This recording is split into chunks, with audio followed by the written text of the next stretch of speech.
भक्ताचेही प्रकार आहेत. अर्थ, जिज्ञासू, अर्थार्थी आणि ज्ञानी असे भक्ताचे प्रकार आहेत. देवाचं प्रेम कोणावर आहे? भक्तावर. पण कोणत्या भक्तावर देवाचं प्रेम आहे? तर ज्ञानी भक्तावर देवाचं प्रेम आहे. मग असं का?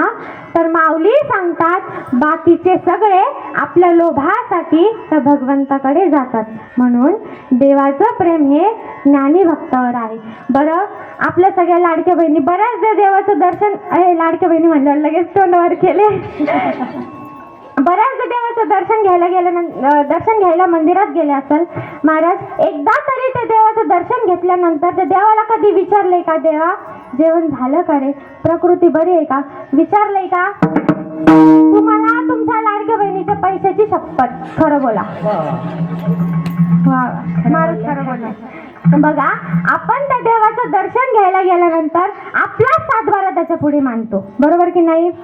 बघा, ज्याच्या वृत्तीत देवाच्या प्रकृतीबद्दल काळजी आहे त्याला ज्ञानी भक्त म्हणतात. आणि असा जो भक्त आहे, देव त्याच्यावर प्रेम करतो. मग आता साधक मंडळी तुकोबारायला म्हणतात की अर्थ जिज्ञासू, अर्थार्थी, ज्ञानी हे मला अगदी सोपं करून सांगा की देवाचं नक्की कोणत्या भक्तावरती? तुकोबाराय म्हणतात, सोडीला संसार माया तयावरी पार. ज्याने संसार सोडला, देव त्याच्यावर प्रेम करतो. म्हणजे आपला पत्ता कटला. हा, बरोबर बरोबर. मग अर्जुनाने संसार सोडला होता का? सोडला होता का? मग देवाचं अर्जुनावर प्रेम होतं का? मग तो देव जर त्या अर्जुनावर प्रेम करू शकतो तर आपल्यावर का नाही करणार? बरं जाऊ द्या. देव प्रेम करतो म्हणजे नेमकं काय करतो? तर लक्ष देऊ नाही का? मागे पुढे उभा राहे सांभाळित, आलिया आघात निवाराया. भक्ताचं दुःख भगवंत अंगाने सहन करतो. तुकोबाराय म्हणतात की भक्त आणि भगवंत यांच्यात करार झालाय. याने घ्यावे नाम तिसी करणे याचे काम. जो नाम घेईल भगवंत त्याचं काम करेल. बघा कसं, त्या मीराबाईने नाम घ्यावं आणि भगवंताने तिच्यासाठी विषाचा प्याला पिला महाराज. अहो, त्या जनाबाईने नाम घ्यावं आणि भगवंताने तिला दळण दळू लागावं. अहो, आजही त्या भूवैकुंठामध्ये भक्त पुंडलिकासाठी तो विठेवरती उभा. भक्त पुंडलिकासाठी उभा राहिला विठेवरती. भक्त पुंडलिकासाठी उभा राहिला विठेवरती. विठुरायाची पंढरी आणि मलाही दाखवाना, विठुरायाची पंढरी.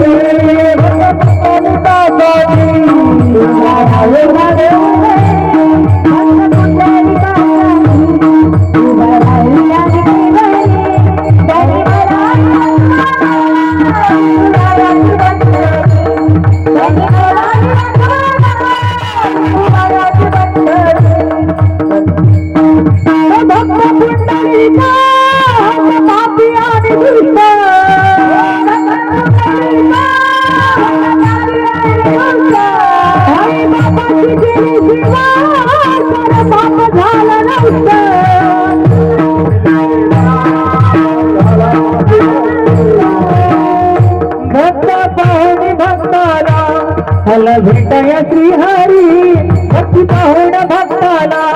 हल भेटया श्रीहरी, आणि मलाही दाखवाना, विठुरायाची पंढरी. आणि मलाही दाखवाना, विठुरायाची पंढरी.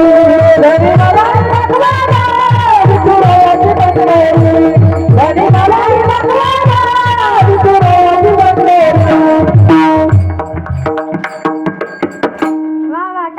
आमच्या महेश महाराजांसाठी, दीपक महाराजांसाठी आणि अवनीताईसाठी. बघा, आपण काय ऐकलं? जो नाम घेईल भगवंत त्याचं काम करेल. मग आता तुम्ही पण देवाचं नाव घेत असता, घेता की नाही? शिवराज, हा, मग देव कधी आला काम करायला? आला? अरे बापरे, आम्हाला भेटवा कधी आला का? बरं, एक व्यक्ती आला आणि असाच म्हणू लागला की मी पण देवाचं नाव घेतो, मी पण विठ्ठलाचं नाव घेतो, मग देव माझं काम का करत नाही? तर त्याचं उत्तर आहे का? त्याआधी मी तुम्हाला एक प्रश्न विचारते, त्याचं जर तुम्ही बरोबर उत्तर दिलं तर तुम्हाला याही प्रश्नाचं उत्तर मिळेल. आपल्या देशात पैशावाला कोण आहे? झोपला का?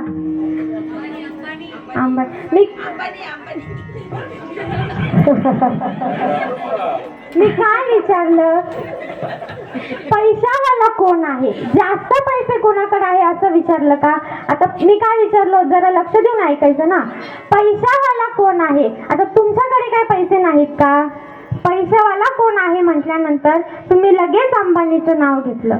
त्याच्या समोर आपला पैसा थोडाच आहे. मग ऐका, कधी मध्ये विठ्ठलाचं नाव घेणं हे न घेताच जमा आहे. म्हणून भगवंत आपलं काम करत नाही. विठ्ठल विठ्ठल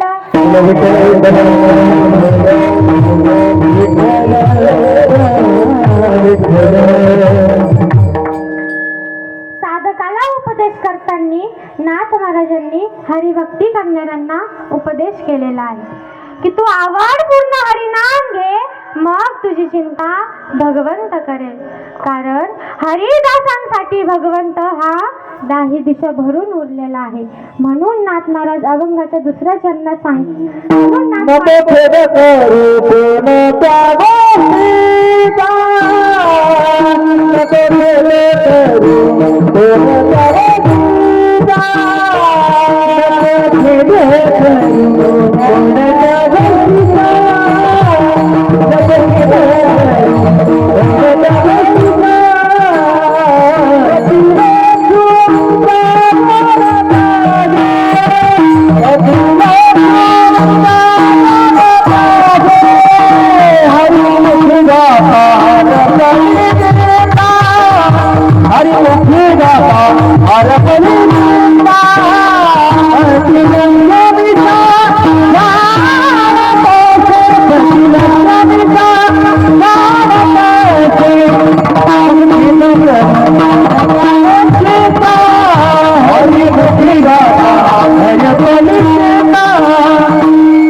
कोणत्या गोष्टीचा पती लक्ष्मीचा जाणत असे. बघा, मनाच्या ठिकाणी कुठलाही खेद नको. कोणतीही वस्तू जर आपल्याला प्राप्त करायची असेल तर त्याबद्दल खेद निर्माण करून चालत नाही. त्यासाठी प्रयत्नाची कसोटी ही पार करावीच लागते. मग अगदी तसंच प्रपंचामध्ये आणि परमार्थामध्ये विशिष्ट प्राप्तीसाठी जर प्रयत्न कमी पडले तर तिथे आपण खेद मानतो, उगाच दुःख मानतो. बघा, अनंत कोट ब्रह्मांड नायक पंढरीचा पांडुरंग परमात्मा यांचा महावियोग लक्षात घेता भूलोकावर जन्मलेल्या अद्यावत जीवांच्या बाबतीतील गुण, त्यांच्या मनातले विचार हे परमात्म्याला माहीत असतात.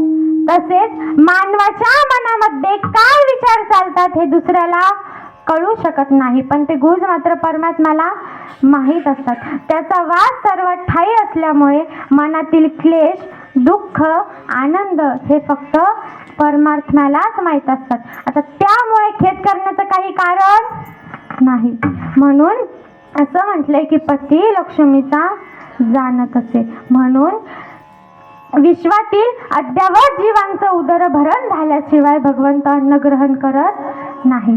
मग एकदा असंच रुक्मिणी मातेनं परीक्षा पाहण्याकरता एका लहान डब्बीमध्ये एका मुंगीला ठेवलं आणि ती डब्बी एका मोठ्या डब्बीमध्ये ठेवून दिली.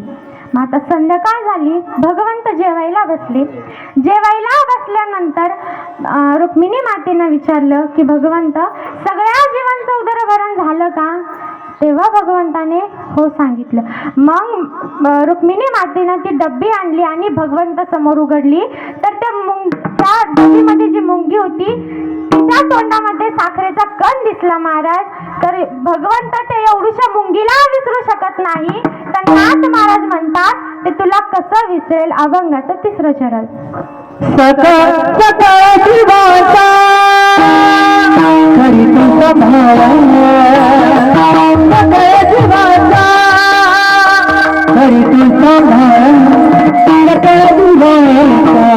करी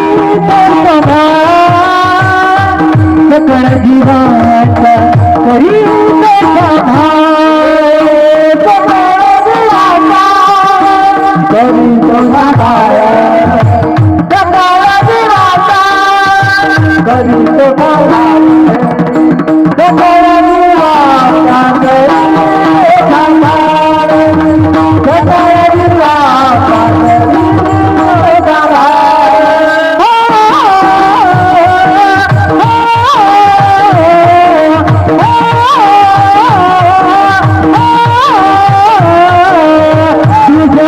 करी तुझा